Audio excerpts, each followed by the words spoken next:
Making the ordinary extraordinary. Similes and metaphors. Hello, language enthusiasts. Today, we're going to delve deep into the realm of descriptive language techniques. Our specific focus? Similes and metaphors. These tools can make your English writing and conversations much more vivid, engaging, and detailed.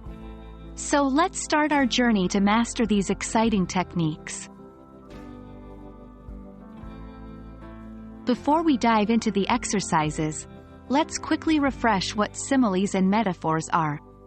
Similes are comparisons between two different things, connected by the words like or as. They might say, for example, her smile was as bright as the sun. On the other hand, metaphors make a direct comparison, without using like or as. They might say, her smile was a bright sun. Remember, both similes and metaphors are used to make descriptions more vivid and engaging. Now, onto the exercises. Let's start with similes.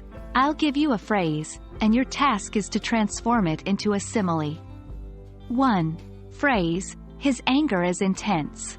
Simile, his anger is intense like blank. 2. Phrase, her courage is impressive.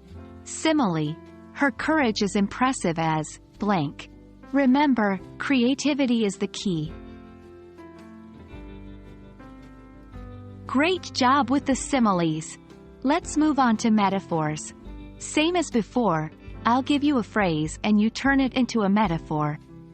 1. Phrase, this place is peaceful. Metaphor, this place is blank. 2. Phrase, his words are hurtful. Metaphor, his words are blank.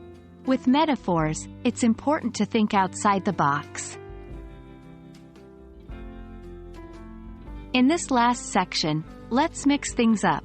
Your task is to decide whether a simile or metaphor fits best for each phrase. 1. Phrase, her ideas are innovative. Simile, metaphor, her ideas are blank. 2. Phrase, the silence is heavy. Simile, metaphor, the silence is blank. Remember, there's no right or wrong. It's all about how you choose to express the concept. That's all for today's video on similes and metaphors. Great job! Remember, the more you practice, the more natural these techniques will become in your daily conversation and writing. Keep practicing and stay curious. Thank you for joining me, and I hope this video has been helpful. Until next time, keep making your English extraordinary.